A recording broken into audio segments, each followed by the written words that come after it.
Something completely different. The recent developments that took place within Cosatu, the mother body of the trade unions here in South Africa, raise questions about the future of workers in this country.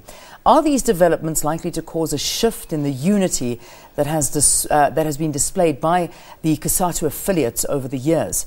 Well, the Secretary General of the National Union of Mine Workers, Frans Baleni, joins us in studio to give us his views on Cosatu. It's good to have you here. Thank you very much for joining us on the program. Good morning, Leon, and to the viewers. You've been quoted as saying that the body is hurting itself without external forces. What is really going on within the ranks of Cosatu? Well, Leon, the reality is that there are certain individuals who think that they are larger than an organization. Firstly, any organization must have its own rules and discipline. You deviate from the rules, there must be consequences. You had NUMSA, which undermined compromise founding principles of Cosatu, where there are certain scopes allocated to each union. And the CC had to take a decision on the basis of Congress' decision that any deviation, there must be consequences. And then subsequently, the expulsion of the General Secretary of Cosatu as a result of his defiance. We are extremely concerned about individuals who want to hurt the federation and the unity of these workers. Yeah. Let's get NUM's stance on this whole issue. What does the union feel? The NUM stance is that we must respect the decision of the Central Executive Committee. It is the highest body between Central Committee and Congresses. Our focus should be on members. Members don't eat and sleep an individual. Members want to see benefits out of a union. You have raised the question earlier on, is there a value proposition? Our value proposition is to ensure that wage increase are decent, the benefits, job security. We're dealing with bloodbath of job losses as we speak. There are a number of issues which affect workers, labor brokering and others.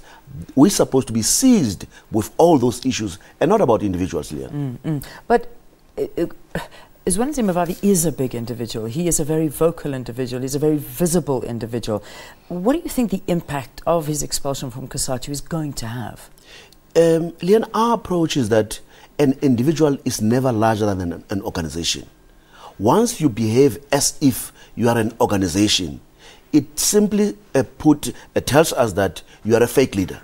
A leader who has been brought up by the culture of an organization knows that he must respect the structures of his organization or her organization. Yeah, but I mean, there were even reports last week that Vavi was addressing Cosatu members who were said to be flouting Cosatu rules because they were listening to the expelled leader.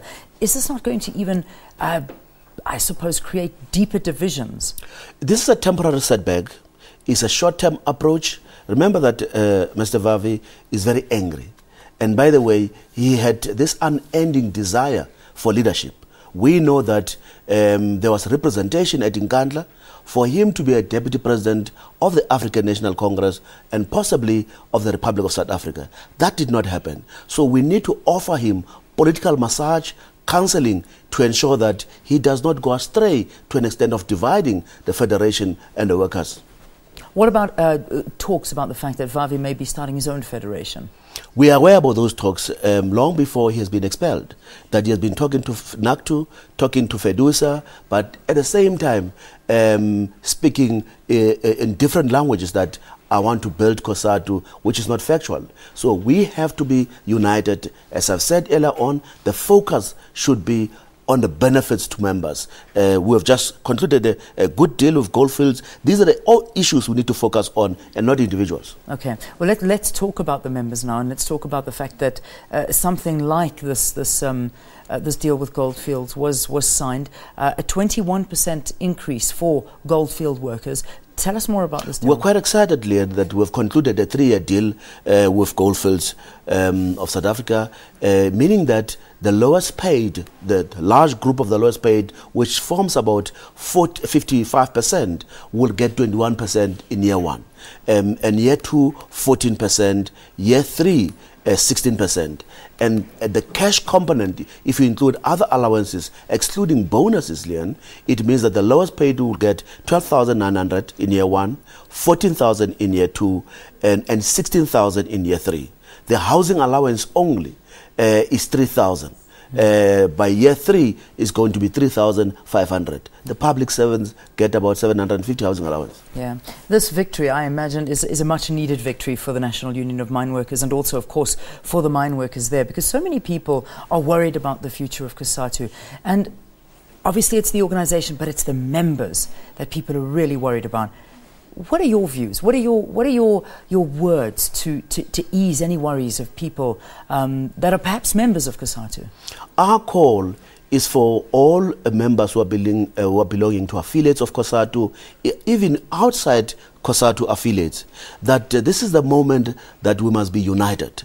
Remember that we're dealing with a economy which is in serious trouble. If you look at the percentage economic growth which we expected, we are not yet there. So we have to deal with the unemployment, poverty and inequality. So let us be seized with these issues and grow our country to an extent that we can get better employment opportunities, and those who are employed to get a decent wage, moving away from the apartheid wage gap. All right, let's leave it there for this morning. Thank you so much for joining us on the programme.